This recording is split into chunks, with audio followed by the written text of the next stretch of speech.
Salam dan bahagia Ibu dan Bapak Guru. Perkenalkan, kami dari kelompok 2 akan mempresentasikan telaah skenario pembelajaran berdiferensiasi dengan beranggotakan Bapak Riki Rizal dari SMP Negeri 2 Tebing Tinggi. Saya sendiri, Jetendra Silitonga dari SMP Negeri 3 Tebing Tinggi. Dan Bapak Samsul Bahri Lubis dari SD Negeri 165717 Tebing Tinggi. Adapun pertanyaan pemandu adalah sebagai berikut. 1. Dari skenario pembelajaran yang telah ditelaah, apakah kebutuhan belajar murid yang berusaha dipenuhi oleh guru tersebut? Bagaimana cara guru tersebut menentukan kebutuhan belajar muridnya? 2. Strategi pembelajaran berdiferensiasi apa yang digunakan? 3.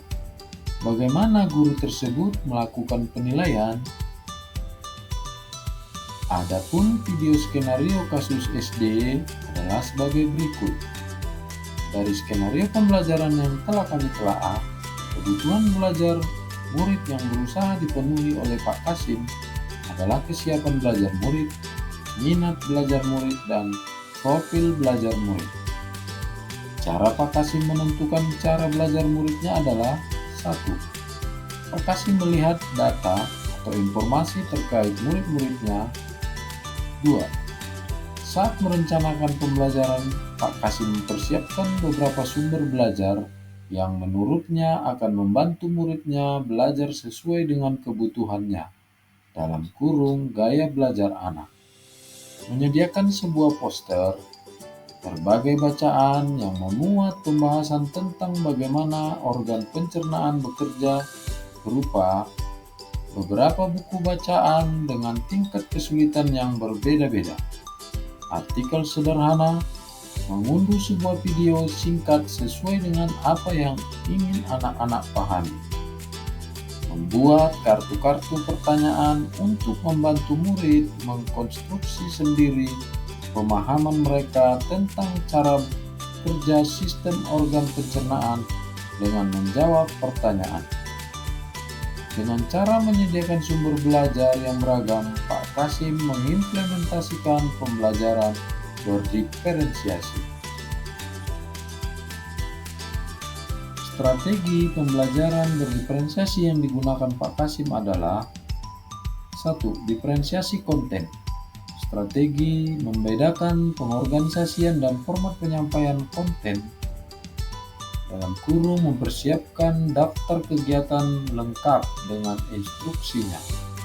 Misalnya, membaca buku atau artikel, mengamati poster, video, menjawab kartu-kartu pertanyaan. Walaupun berbeda-beda, semuanya bertujuan untuk murid memahami cara kerja sistem pencernaan. 2. Diferensiasi proses. Strategi membedakan proses yang harus dijalani oleh murid yang dapat memungkinkan mereka untuk berlatih dan memahami konten. Lewat proses tanya jawab dan contoh-contoh, Pak Kasim memastikan bahwa murid-muridnya memahami apa yang dimaksud dengan sistem pencernaan. Selama proses, murid melakukan kegiatan, Pak Kasim mengobservasi dan memantau pemahaman murid-murid, mendatangi setiap kelompok, mengajukan pertanyaan dan memberi pertanyaan lanjutan kepada murid-murid yang memerlukan bantuan atau perlu diberi tantangan lebih. Membuat catatan-catatan penilaian setiap jawaban murid. Pertanyaan murid Pak Kasim memperhatikan dan menggunakan informasi tersebut untuk menyesuaikan tingkat bantuan yang akan diberikan kepada murid. Pembelajaran diferensiasi proses. Bagaimana Pak Kasim melakukan penilaian?